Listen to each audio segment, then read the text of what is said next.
Bonjour mes chers élèves. Dans notre vie, on peut utiliser du couteau, fenêtre,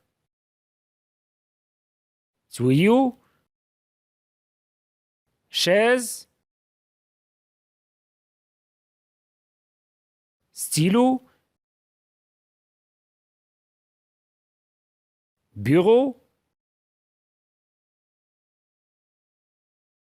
cuivre, etc. Est-ce qu'ils sont des objets ou des matériaux? Alors, quelle est la différence entre un objet et un matériau? Comment distinguer entre les différents matériaux les plus utilisés? Donc, dans cette vidéo, on va répondre à ces questions ainsi qu'à d'autres.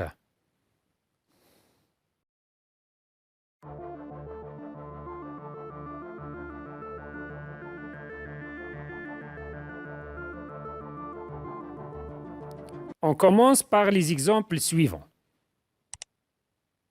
Une fenêtre, comme vous voyez, est constituée de verre, aluminium, et on dit que la fenêtre est un corps qui est constitué de plusieurs matériaux. Le verre, l'aluminium, ce sont des matériaux. Un autre exemple. Prenons le couteau. Il est constitué d'une lame en céramique et un manche de plastique. Et on dit que le couteau est un corps. Et le céramique et le plastique, ce sont des matériaux.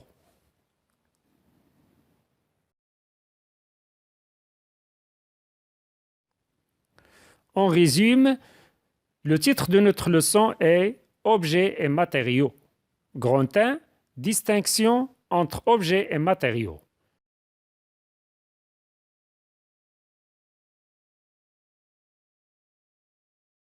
Petit 1, exemple.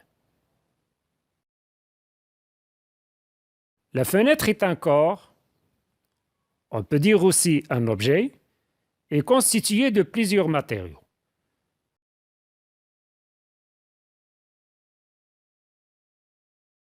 Peut-être le bois, le verre, le fer. Deuxième exemple. Le couteau est un corps constitué d'une lame en céramique ou bien en acier et un manche de plastique.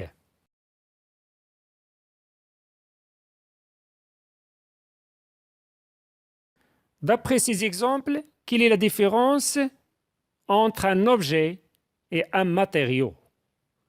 Alors, petit 2, définition. Un objet ou un corps possède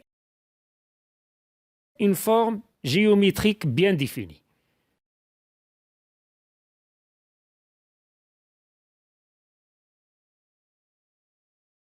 Il est fabriqué pour une fonction précise.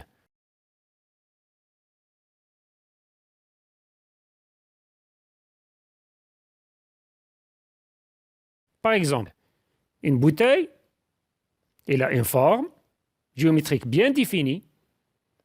On peut la remplir par une boisson, de l'huile, de l'eau. Alors il a une fonction précise. Un autre exemple, chaise, table, etc.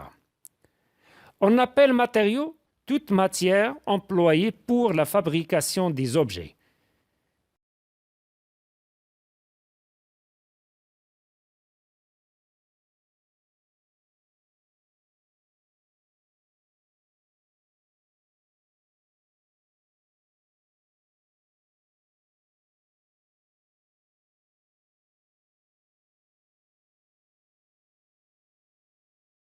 Comme exemple, le fer, le plastique,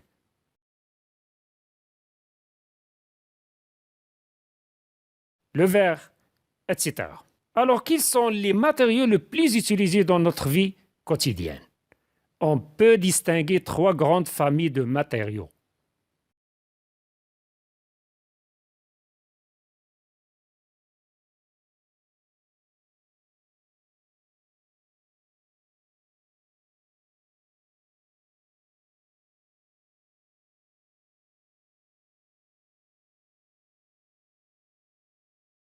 Les métaux, comme le fer, l'aluminium, le cuivre, le zinc, etc. La deuxième grande famille, les matières organiques ou bien matériaux organiques, le plastique, le bois, etc. Le plus utilisé, c'est le plastique. Les matières céramiques, la troisième grande famille, par exemple le verre, porcelaine, etc. Mais le verre le plus utilisé.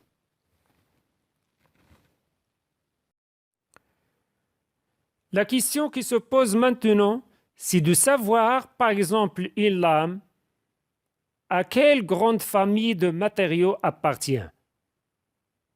C'est-à-dire, est-ce qu'il est un verre? Est-ce qu'il est un plastique? Est-ce qu'il est un métal? Alors il faut appuyer sur les propriétés physiques de ces matériaux. On va voir ça dans grand 2. Propriétés physiques de quelques matériaux.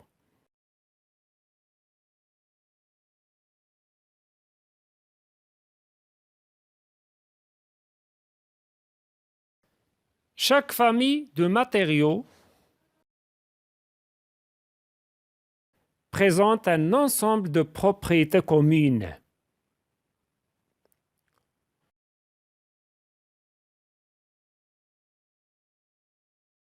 Par exemple, commençons par la conduction électrique. Le verre, elle ne laisse plus passer le courant électrique. Alors, elle est un isolant.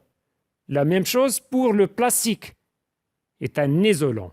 Mais les métaux, ce sont des bons conducteurs. La deuxième propriété, la conduction thermique. Le verre est un mauvais conducteur, mais le plastique est un isolant. Mais les métaux, ce sont des bons conducteurs de la chaleur. Est-ce qu'ils résistent au choc ou non? Le verre, facilement cassable.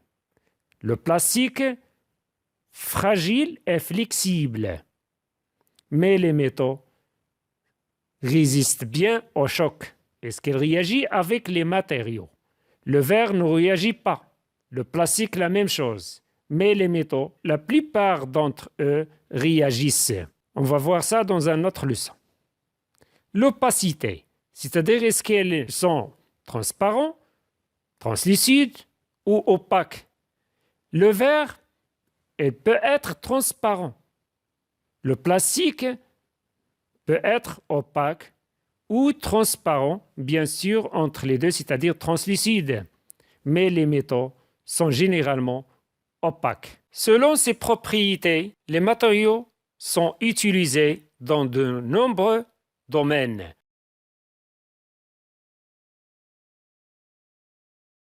Principalement dans l'emballage.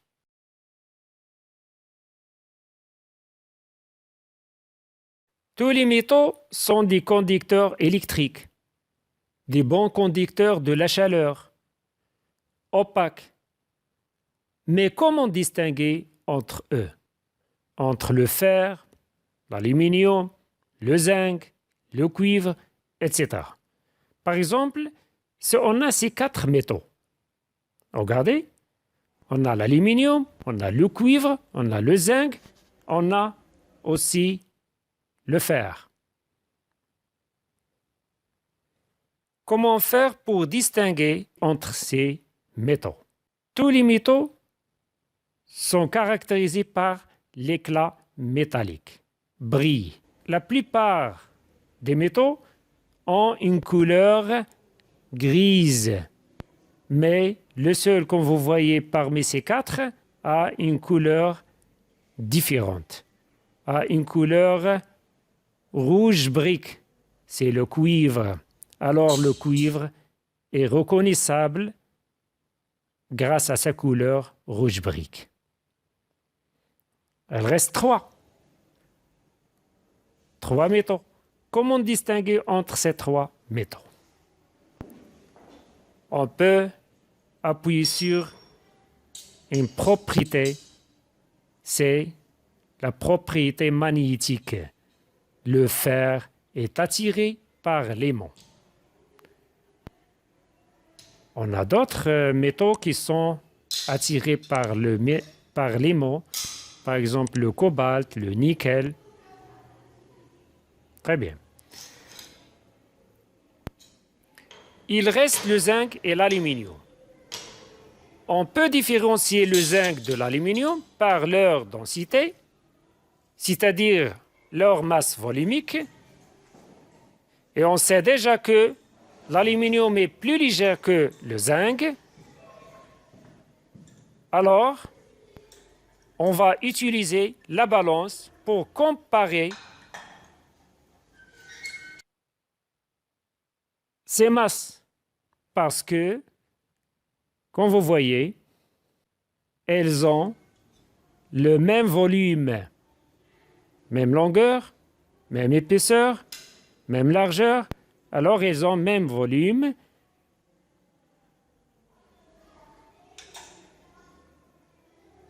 Regardez, c'est le zinc. L'autre, c'est l'aluminium.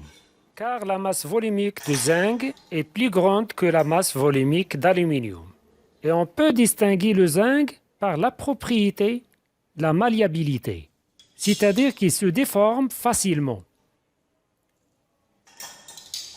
On résume, grand 3, distinction entre certains métaux. Pour les distinguer, il est possible de s'appuyer sur leurs propriétés physiques telles que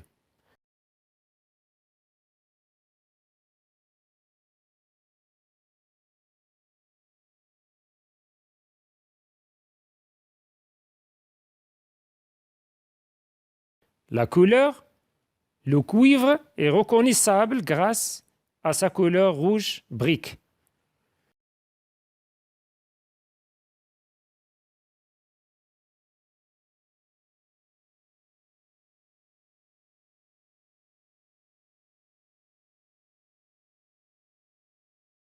Propriété magnétique.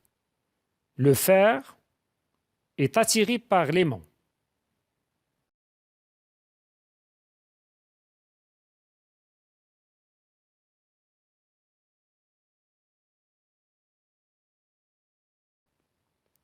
La masse volumique.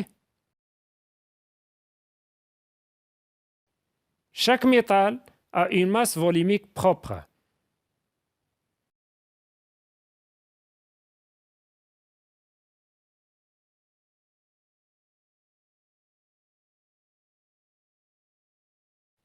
Regardez par exemple, on a plusieurs métaux.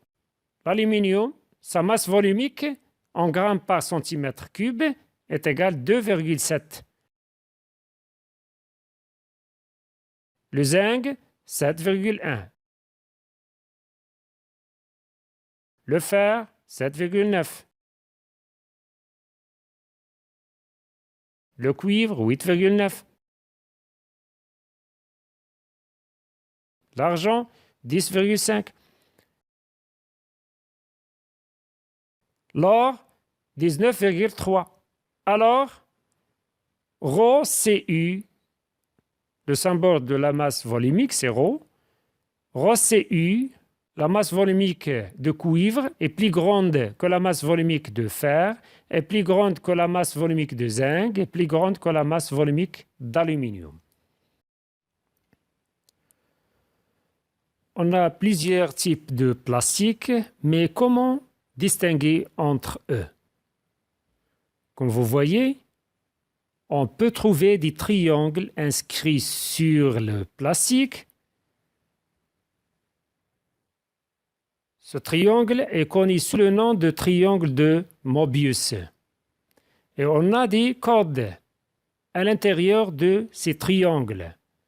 Ce sont les codes identifiants de type de plastique. Par exemple, si on trouve 2, c'est-à-dire c'est le polyéthylène.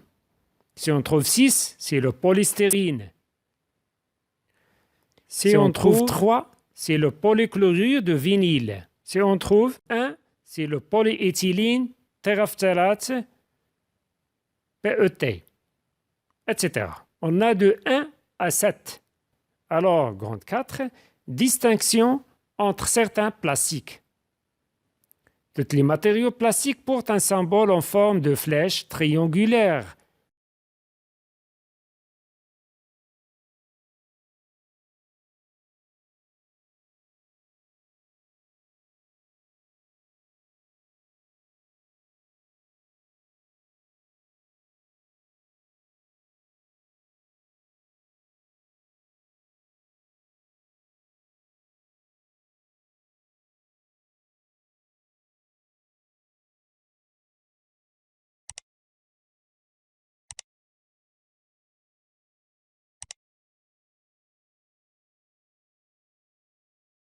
Indiquant qu'ils sont recyclables.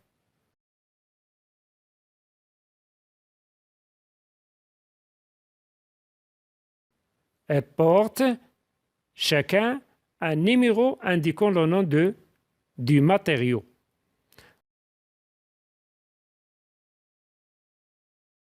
On trouve plusieurs types de plastique, mais les plus utilisables dans notre vie sont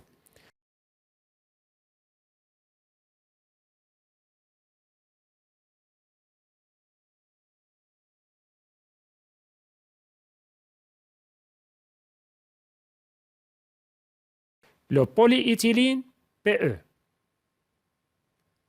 Son code d'identification c'est 2, PEHD, ou bien 4, c'est PEBD ou bien LD. Flotte sur l'eau douce.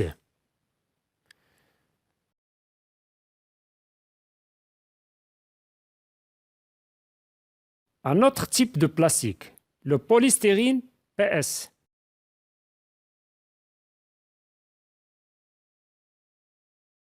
Son code d'identification c'est 6. Flotte sur l'eau salée.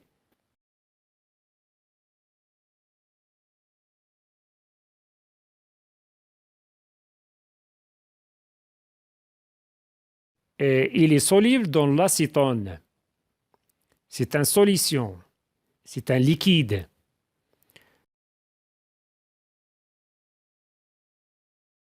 Un autre type, le polychlorure de vinyle, PVC. Son code d'identification, c'est 3. Colore la flamme en vert.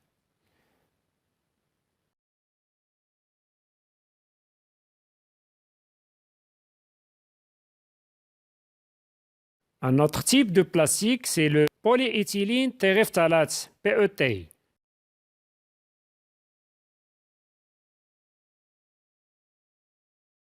Son code d'identification, c'est 1. Se rétracte dans l'eau bouillante, c'est-à-dire il peut se tourner sur lui-même. On est arrivé à la fin de cette vidéo. N'oubliez pas d'activer les notifications en cliquant sur la cloche pour en être informé. Et à bientôt.